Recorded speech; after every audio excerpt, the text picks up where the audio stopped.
Hello আপু, কেমন আছেন?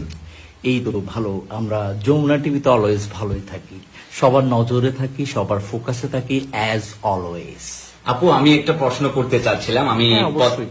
আমি পদ্মা মেঘনা টেলিভিশন থেকে এসেছি আপু। আচ্ছা। যে আমরা আন্দোলনের সময় দেখতে পেয়েছি আপু, যে যমুনা টিভি এতটা হাইপে ছিল, সাধারণ ছাত্ররা দাবি করছিল যে যমুনা টিভিকে যাতে বাংলাদেশের বাতাবি লেবু টেলিভিশনকে বাদ দিয়ে যমুনা টিভিকে যাতে বাংলাদেশের জাতীয় টেলিভিশন করা হয়।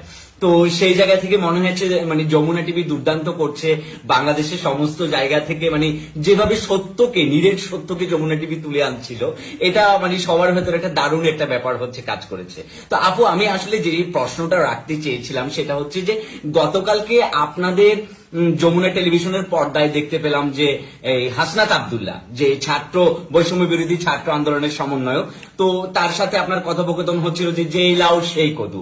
তো আপু, আপনি তো লাউকে কদু বানিয়ে রেখেছেন আর কদুকে লাউ বানিয়ে রেখেছেন, মানে আপনি তো হাসনাত আব্দুল্লাহকে কোনো প্রকার কথাই বলতে দেননি, বরঞ্চ এমন একটা ভাব করেছেন যে আপনি তাকে আসলে ডেকে কি বুঝাতে চাচ্ছেন, কিংবা সে আসলে কি বলতে চাচ্ছে, এটা আসলে আপনারা জানতেই চাচ্ছেন না আপু। এই বিষয়টা নিয়ে যদি একটু বলতেন আপু।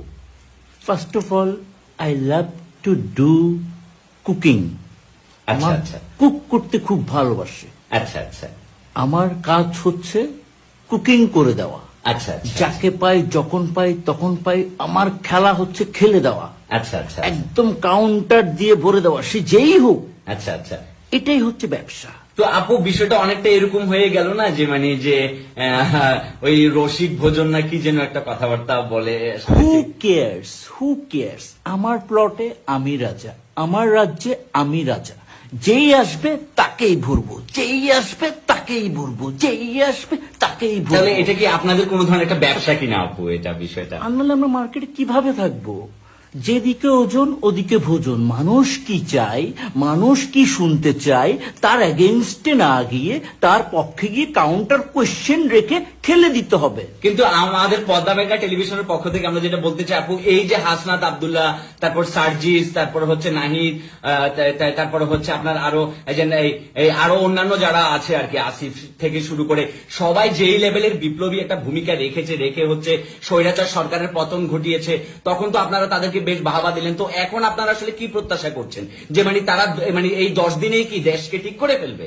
হ্যাঁ, এটাই তো চাই। আমরা চাই 5 তারিখ যেহেতু সরকার পতন হয়েছে, 6 তারিখ থেকে সিঙ্গাপুর হয়ে যাক। আমরা চাই, এখন অনেক সুশীল বের হয়েছে, এখন মানবতা হয়ে মানুষজন ফিরে এসছে, মানবতার আলো নিয়ে আসছে। আমরা চাই ওই আলোকে আরো জাগরিত করে দিই, আরো উত্তেজিত করে দিই।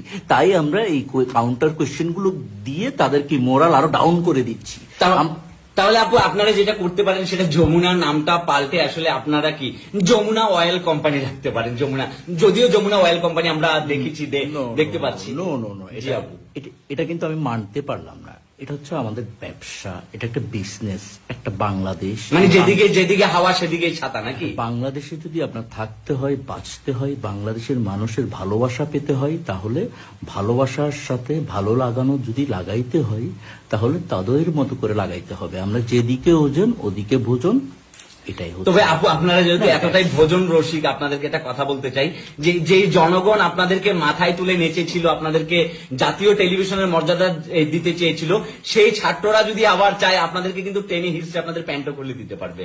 ধন্যবাদ আপু, ঠিক আছে, ভালো থাকবেন। স্যালারি তো দেয় নাই।